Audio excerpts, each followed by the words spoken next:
여러분, 오늘 제가 들려드릴 이야기는 죽음의 지뢰밭을 걸어서 건넌 한 북한 군인의 실화입니다.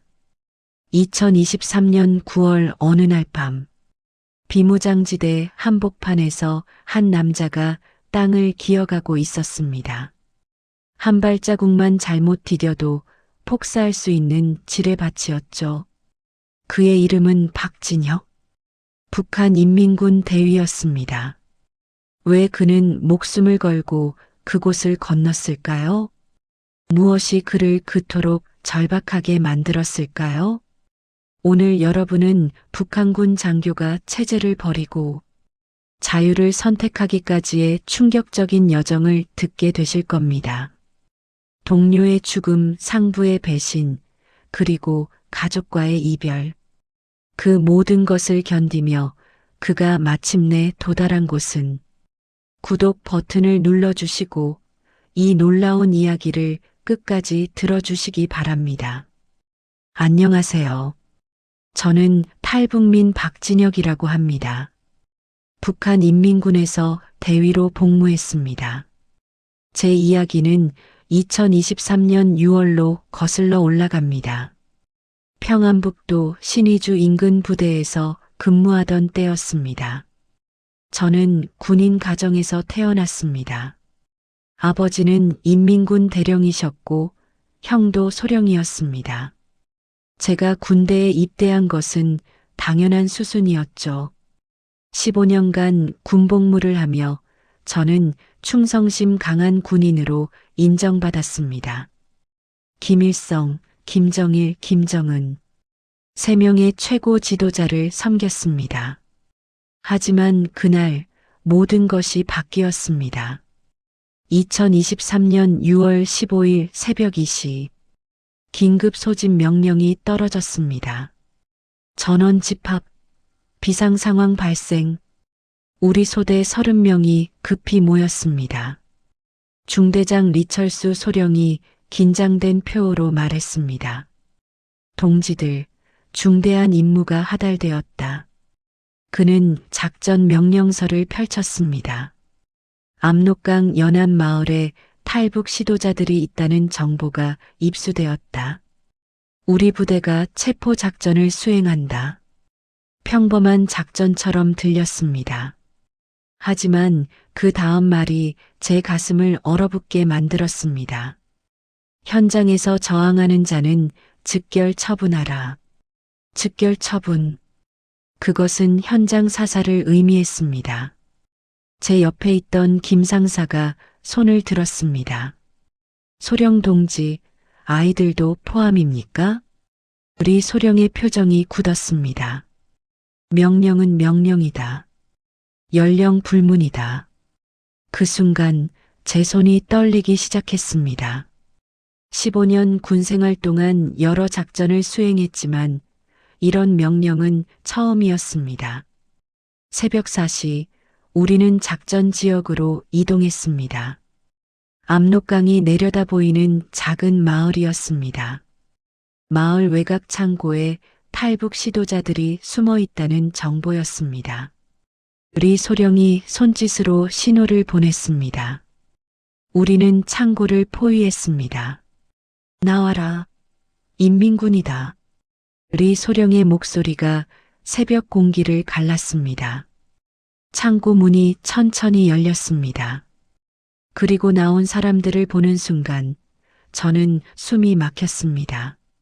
한 중년 남자, 그의 아내로 보이는 여자, 그리고 7살쯤 되어 보이는 남자아이와 4살쯤 되는 여자아이. 4명의 가족이었습니다. 남자가 떨리는 목소리로 말했습니다. 우리를 살려주십시오. 아이들만이라도. 여자는 2 아이를 끌어안고 울고 있었습니다. 남자아이는 겁에 질려 울음을 참고 있었고 여자아이는 무슨 일인지도 모른 채 엄마 품에 안겨 있었습니다. 우리 소령이 권총을 꺼냈습니다. 탈북은 중대한 반역행위다. 처형한다. 안 됩니다. 제가 외쳤습니다. 소령 동지, 아이들은 아무 죄가 없습니다. 우리 소령이 저를 돌아봤습니다. 그의 눈빛은 차갑고 단호했습니다. 박대위 명령을 거부하는 것인가? 주변 병사들이 모두 저를 바라봤습니다. 그 순간 저는 깨달았습니다. 여기서 명령을 거부하면 저도 반역자가 됩니다. 하지만 명령을 따르면 무고한 아이들의 죽음에 동참하는 것입니다. 시간이 멈춘 것 같았습니다. 우리 소령이 다시 가족에게로 돌아섰습니다. 권총을 들어 올렸습니다. 최후 통고한다. 무릎 꿇어라. 남자가 아내와 아이들을 감싸 안았습니다. 바로 그때였습니다. 탕! 총성이 울렸습니다. 하지만 쓰러진 것은 그 가족이 아니었습니다. 제 옆에 있던 김상사였습니다. 그가 갑자기 리 소령에게 달려들었던 것입니다. 리 소령이 김상사를 쏜 것이었습니다. 김상사! 저는 그에게 달려갔습니다.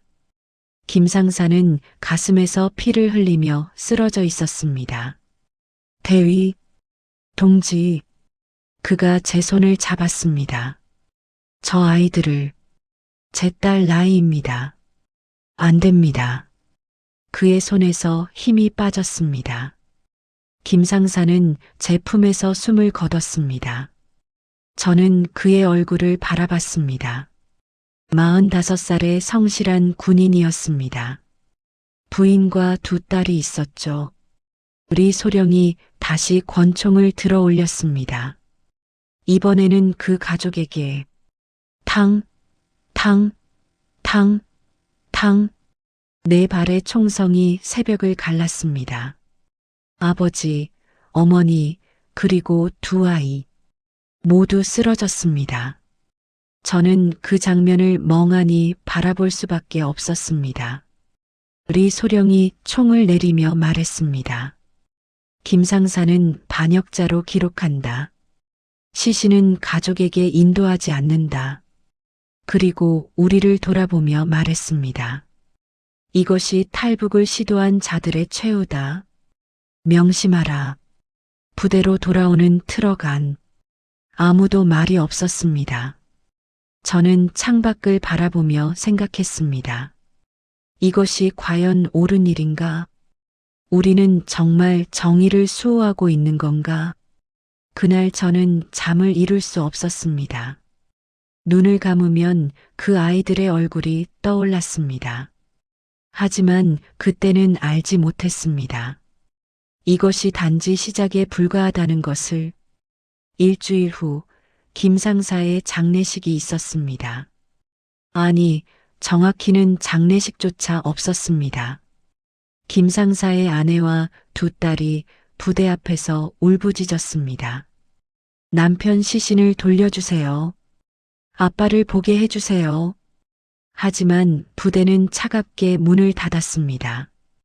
반역자의 가족에게는 그 어떤 예우도 없었습니다. 더 충격적인 일이 벌어졌습니다. 김상사의 가족이 모두 평양에서 추방되었습니다. 변방의 탄광촌으로 강제 이주되었죠. 아내는 탄광 노동자로, 두 딸은 농장에 배치되었습니다.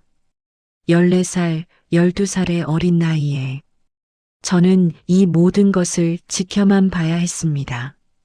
한 달이 지났습니다. 어느 날 밤 제가 근무하던 중이었습니다. 부대 통신실에서 이상한 소리가 들렸습니다. 통신실은 평소 엄격히 통제되는 곳이었습니다. 하지만 그날 밤 문이 조금 열려 있었습니다. 저는 조심스럽게 다가갔습니다. 안에서 두 사람의 대화 소리가 들렸습니다. 리 소령과 보이부 요원이었습니다. 이번 달 할당량은? 리 소령의 목소리였습니다. 탈북 시도자 20명입니다. 소령 동지, 보이부 요원이 답했습니다. 20명? 지난달보다 늘었군. 예. 상부에서 실적을 올리라는 지시가 있었습니다. 저는 귀를 의심했습니다. 할당량이라니? 실적이라니? 대화가 계속되었습니다. 현장 처형은 몇 건입니까? 15건입니다. 5건은 수용소로 보냈습니다. 좋아. 계속 그렇게 진행하시오. 그리고 더 충격적인 말이 이어졌습니다. 저번 거는 잘 처리했습니다. 가족 4명, 그리고 방해한 군인 1명까지. 저는 온몸이 얼어붙었습니다. 그들이 말하는 것은 바로 그날 밤의 작전이었습니다. 김상사 말인가? 그 멍청한 놈은 자업자득이지. 리 소령이 웃으며 말했습니다. 그런데 소령 동지, 박진혁 대위는 괜찮습니까? 그날 현장에서 명령을 거부하려 했다는데. 박 대위, 리 소령의 목소리가 차갑게 변했습니다. 그놈도 조심해야 해. 군인 집안 출신이라 함부로 못하지만 한 번 더 이상한 행동 보이면 그때는.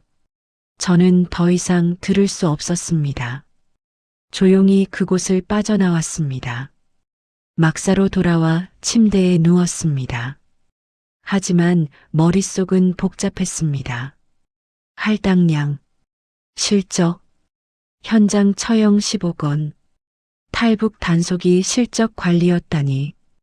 인민을 보호한다는 명분으로 실제로는 숫자 채우기였던 것입니다. 그리고 저도 이미 그들의 감시 대상이었습니다. 다음 날 저는 결심했습니다. 진실을 알아내기로. 부대 기록실에 몰래 들어갔습니다. 야간 근무 시간을 이용했습니다. 파일 캐비닛을 뒤지기 시작했습니다. 탈북 단속 작전 기록이라는 파일을 찾았습니다. 파일을 펼쳐보는 순간 저는 말을 잃었습니다.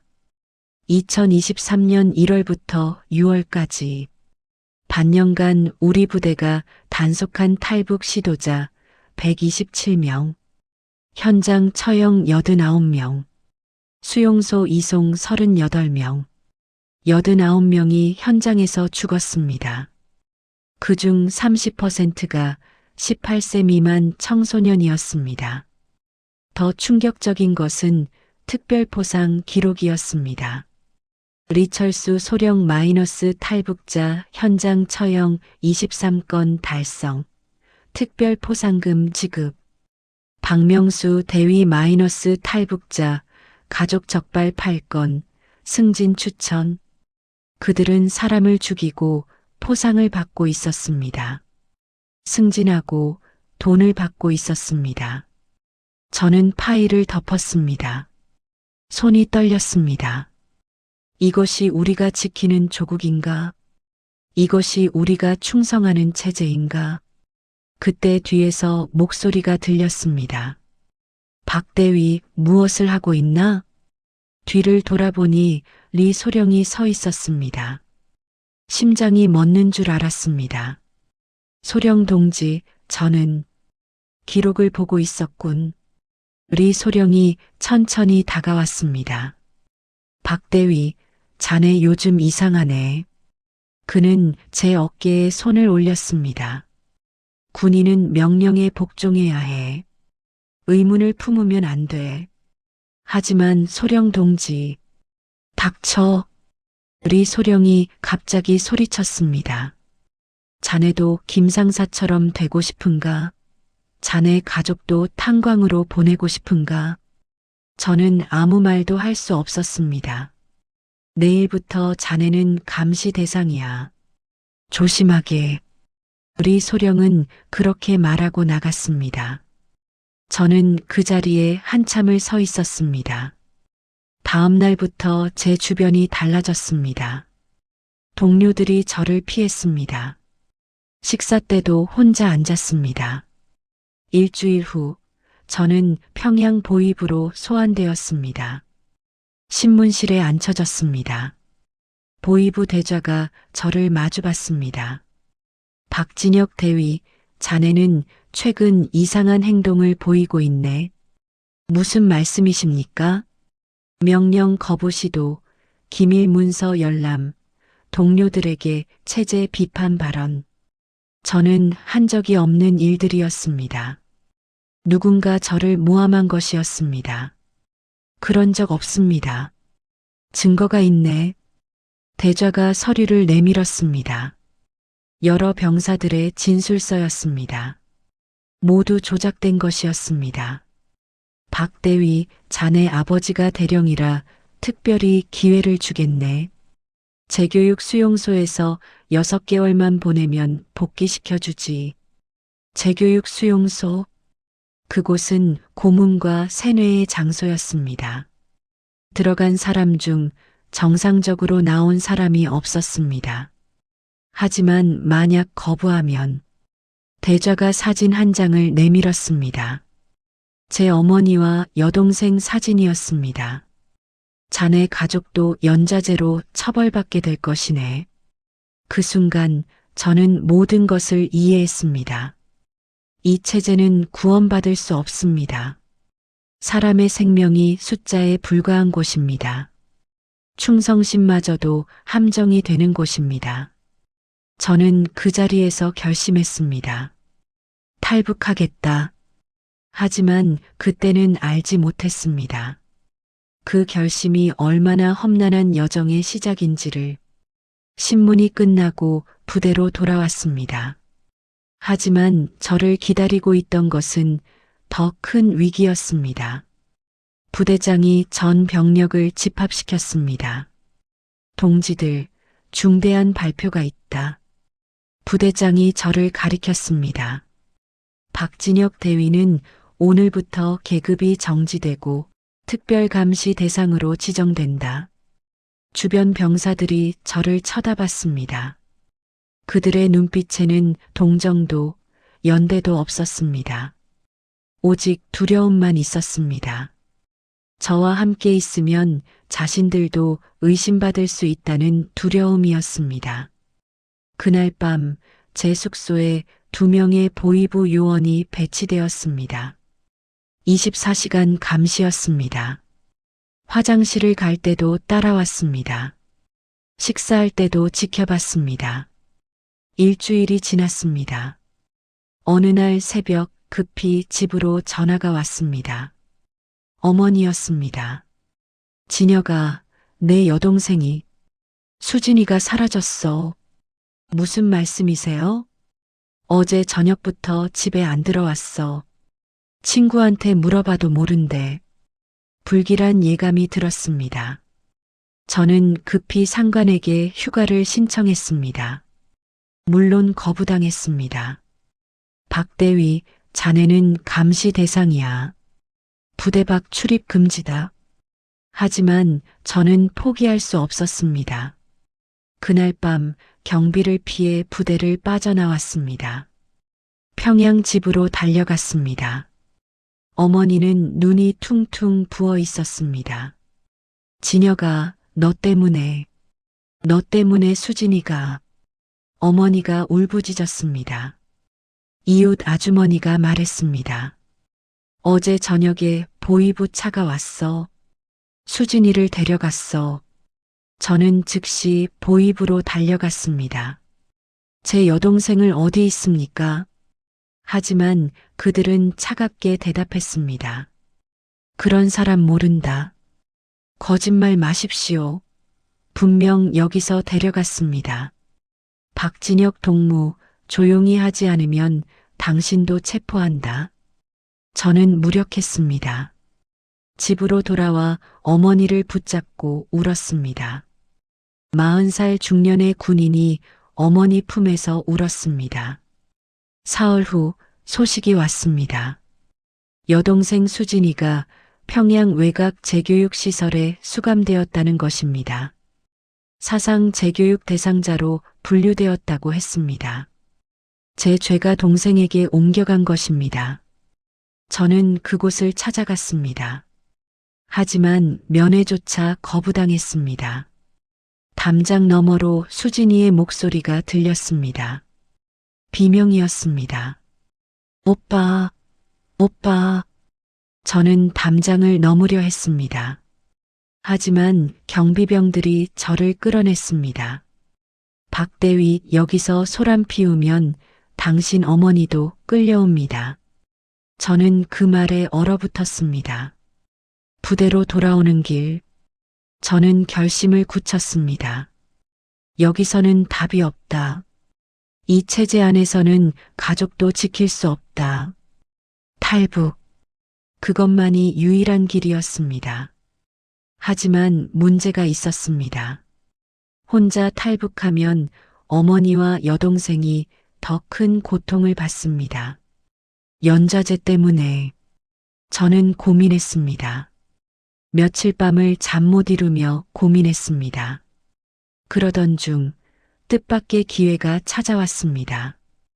부대에서 DMZ 경계 근무 명령이 떨어진 것입니다. 저를 포함한 10명의 병력이 투입되었습니다.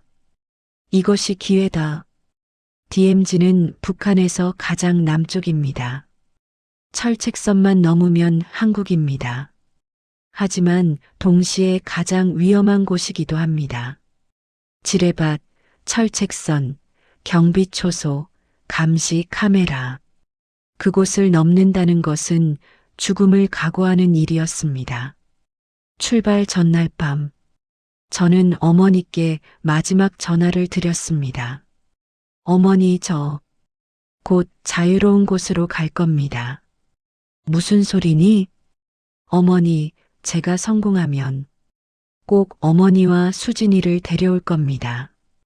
믿고 기다려주세요. 진여가 설마.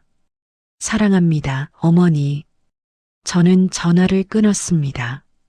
어머니의 울음소리가 들렸지만 끊을 수밖에 없었습니다. 다음 날 우리는 DMZ로 이동했습니다. 버스 안에서 동료들을 봤습니다. 그들도 가족이 있을 것입니다. 그들도 꿈이 있을 것입니다. 하지만 저는 그들을 버리고 가야 합니다. 살기 위해서 비무장지대에 도착했습니다. 경계초소에 배치되었습니다. 우리 소령이 저를 불렀습니다. 박대위, 자네는 오늘 야간 순찰 담당이야. 예, 알겠습니다. 우리 소령이 제 눈을 뚫어지게 봤습니다. 이상한 행동하지 마. 우리가 감시하고 있어. 걱정 마십시오. 저는 태연하게 대답했습니다. 하지만 그날 밤이 제 마지막 기회라는 것을 알고 있었습니다. 2023년 9월 23일 밤 11시 야간 순찰이 시작되었습니다. 저를 포함한 4명이 한 조였습니다. 우리는 철책선을 따라 걸었습니다. 순찰 경로는 정해져 있었습니다. 이 시간마다 한 바퀴를 돌아야 했습니다. 새벽 1시쯤 되었을 때 순찰 경로 중 가장 외진 구간에 도달했습니다. 그곳은 나무가 우거져 감시 카메라도 없었습니다. 가장 어두운 곳이었습니다. 지금이다. 저는 몸에 지니고 있던 것들을 확인했습니다. 철사 절단기, 나침반, 물병, 비상식량, 그리고 가족 사진 한 장. 어머니, 아버지, 여동생과 함께 찍은 마지막 가족 사진이었습니다. 대위 동지, 담배 한 대 피우시죠. 함께 순찰 중이던 병사가 말했습니다. 그래, 잠깐 쉬자. 우리는 잠시 쉬었습니다. 다른 병사들이 담배를 피우기 시작했습니다. 저는 슬그머니 그들에게서 멀어졌습니다. 자연스럽게 아무도 눈치채지 못하게 5m, 10m, 15m 나무 뒤로 숨었습니다. 심장이 미친 듯이 뛰었습니다. 이제 돌아갈 수 없어. 저는 철책선을 향해 기어가기 시작했습니다. 풀숲을 헤치며 소리 없이 그림자처럼 철책선까지 30m, 하지만 그 사이에는 지뢰밭이 있었습니다. 북한군으로서 저는 지뢰밭의 대략적인 위치를 알고 있었습니다. 하지만 대략적일 뿐 정확하지는 않았습니다. 막대기를 주워들었습니다. 땅을 조심스럽게 찔러가며 전진했습니다. 한 발자국, 땅을 찌릅니다. 안전, 한 발자국 더, 땅을 찌릅니다. 안전, 10m를 전진했을 때, 박대위는 어디 있나? 뒤에서 동료들의 외침이 들렸습니다. 제가 사라진 것을 눈치챈 것입니다. 비상, 탈영병 발생, 사이렌이 울렸습니다. 초소에 불이 켜졌습니다. 서치라이트가 사방을 비추기 시작했습니다. 빨리, 더 빨리. 저는 기어가는 속도를 높였습니다. 하지만 조심해야 했습니다. 지뢰를 밟으면 끝입니다. 총성이 울렸습니다. 탕, 탕, 탕. 그들이 저를 향해 쏘고 있었습니다. 총알이 제 머리 위로 스쳐 지나갔습니다. 흙이 튀어 올랐습니다. 철책선까지 10m. 거기 서라. 우리 소령의 목소리가 들렸습니다. 박진혁, 내가 어디로 도망갈 수 있다고 생각하나? 저는 대답하지 않았습니다. 오직 앞으로만 나아갔습니다. 철책선에 도착했습니다. 3m 높이의 철조망이었습니다. 전기가 흐르고 있었습니다. 철사 절단기를 꺼냈습니다. 전기선부터 끊어야 합니다. 손이 떨렸습니다. 하지만 해야 했습니다. 찰칵, 전기선이 끊어졌습니다. 불꽃이 튀었습니다. 그리고 철망을 자르기 시작했습니다. 찰칵, 찰칵, 찰칵. 몸이 들어갈 만한 구멍이 생겼습니다. 사격 개시. 우리 소령의 명령이 떨어졌습니다. 탕탕탕탕탕. 집중 사격이 시작되었습니다. 저는 구멍으로 몸을 밀어 넣었습니다. 철망이 제 옷을 찢고 살을 긁었습니다. 하지만 개의치 않았습니다. 철책을 통과했습니다. 이제 비무장지대 한복판입니다. 남쪽 철책선까지 약 2km. 하지만 그 사이에는 무수한 지뢰가 묻혀 있습니다. 추격조가 쫓아오고 있었습니다. 궁견 짖는 소리가 들렸습니다. 저는 필사적으로 기어갔습니다. 100m, 200m, 300m. 그때였습니다. 쾅! 폭발음이 들렸습니다. 뒤에서였습니다. 추격하던 병사 한 명이 지뢰를 밟은 것이었습니다. 비명이 들렸다가 곧 멈췄습니다. 후퇴, 후퇴. 추격조가 멈췄습니다. 지뢰밭에 함부로 들어갈 수 없었던 것입니다. 하지만 저는 계속 나아가야 했습니다.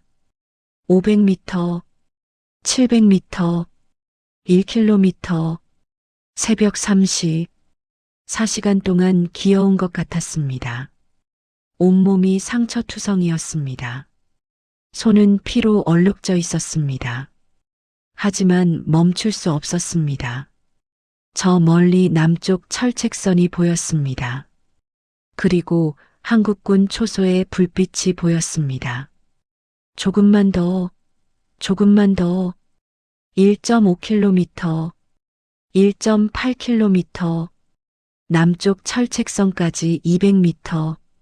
그때였습니다. 발 앞의 땅이 이상했습니다. 약간 불룩했습니다. 지뢰다. 저는 얼어붙었습니다.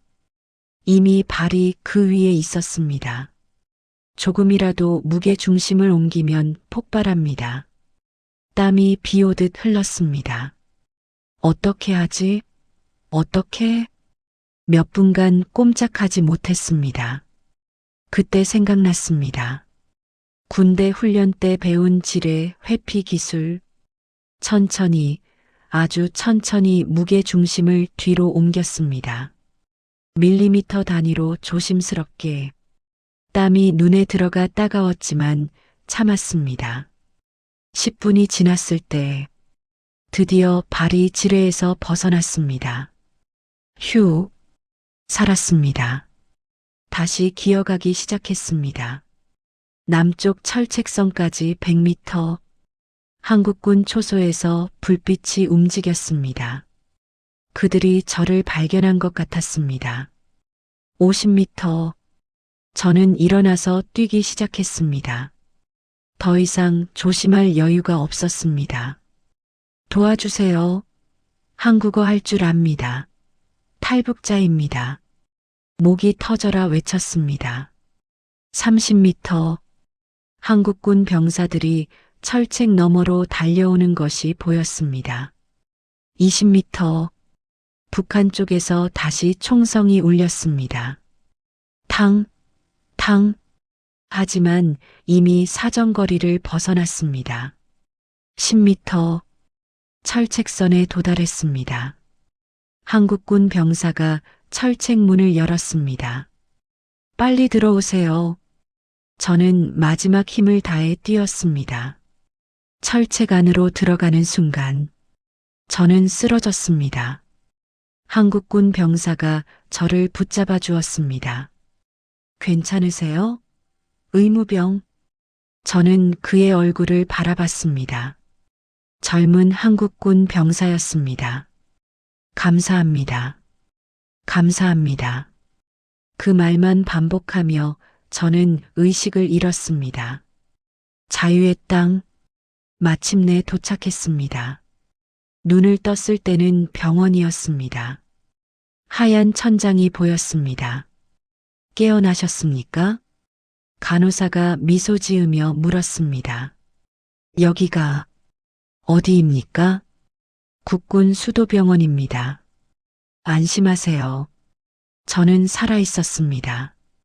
자유의 땅에서 일주일 후 국정원에서 조사를 받았습니다. 저는 모든 것을 증언했습니다. 탈북자 단속 작전의 실태, 할당량 시스템, 현장 처형, 김 상사의 죽음. 조사관들이 제 이야기를 경청했습니다. 북한군 장교의 증언은 매우 귀중합니다. 박진혁 씨의 용기에 감사드립니다. 하지만 저에게는 한 가지 걱정이 있었습니다. 제 어머니와 여동생은 괜찮을까요? 조사관이 침묵했습니다. 솔직히 말씀드리면 연좌제 처벌을 받았을 가능성이 높습니다. 저는 고개를 떨궜습니다. 제가 자유를 얻은 대가로 그들이 고통받고 있는 것입니다. 하지만 포기하지 마세요. 우리 정부는 탈북자 가족 구출 프로그램을 운영하고 있습니다. 하나원에서 3개월간 교육을 받았습니다. 한국 사회는 북한과 완전히 달랐습니다. 자유, 인권, 민주주의. 처음에는 모든 것이 낯설었습니다. 편의점에서 물건을 자유롭게 살 수 있다는 것, 인터넷으로 세계의 정보에 접근할 수 있다는 것, 정부를 비판해도 처벌받지 않는다는 것, 모든 것이 놀라웠습니다. 하나원을 나온 후 서울에 정착했습니다. 처음 1년은 힘들었습니다. 언어, 문화 모든 것이 달랐습니다. 하지만 포기하지 않았습니다. 대학에 입학해서 정치학을 전공했습니다. 북한 인권에 대해 공부했습니다. 졸업 후 통일부 산하기관에서 일하게 되었습니다. 탈북민 정착 지원 업무였습니다. 저와 같은 처지의 사람들을 돕는 일이었습니다. 3년이 지난 2026년 어느 날, 기적 같은 소식이 들려왔습니다. 중국을 통해 어머니와 여동생을 탈북시키는데 성공했다는 것입니다. 인천공항, 국제선 입국장, 저는 떨리는 마음으로 기다렸습니다. 문이 열렸습니다. 그리고 어머니와 여동생이 나타났습니다. 많이 야위셨습니다. 고생한 흔적이 역력했습니다. 하지만 살아계셨습니다. 어머니, 저는 달려가 어머니를 끌어안았습니다. 진여가, 진여가, 어머니가 제 이름을 부르며 우셨습니다. 여동생 수진이도 울고 있었습니다. 우리는 그렇게 한참을 울었습니다. 지금 저는 서울에서 가족과 함께 살고 있습니다. 작은 아파트지만 우리만의 공간입니다. 자유로운 공간입니다. 아침에 일어나면 창문을 엽니다. 서울의 아침 공기를 마십니다. 누구의 감시도 없습니다. 총성도 들리지 않습니다. 저는 이제 탈북민 인권운동가로 활동하고 있습니다. 유엔에서도 증언했습니다. 여러 나라 의회에서도 북한의 실상을 알렸습니다. 제가 목격한 것들을, 김상사의 희생을, 그 가족의 죽음을 세상이 알아야 합니다. 북한에는 아직도 2,500만 명의 주민이 있습니다. 그들도 자유를 꿈꿀 권리가 있습니다. 언젠가 통일이 된다면, 언젠가 그들도 자유를 얻는다면, 그때 저는 다시 북한 땅을 밟고 싶습니다. 김상사의 묘를 찾고 싶습니다. 그리고 말하고 싶습니다. 상사님, 이제는 자유의 나라입니다. 상사님의 희생이 헛되지 않았습니다. 여러분, 이것이 제 이야기입니다. 죽음의 지뢰밭을 건너 자유를 찾은 이야기입니다. 자유는 공짜가 아닙니다. 누군가의 희생과 용기로 지켜지는 것입니다. 우리가 누리는 이 자유를 당연하게 여기지 말아주세요. 그리고 아직도 자유를 꿈꾸는 북한 주민들을 기억해 주세요. 이 이야기를 더 많은 사람들과 공유해 주세요. 구독과 좋아요, 알림 설정 부탁드립니다. 감사합니다.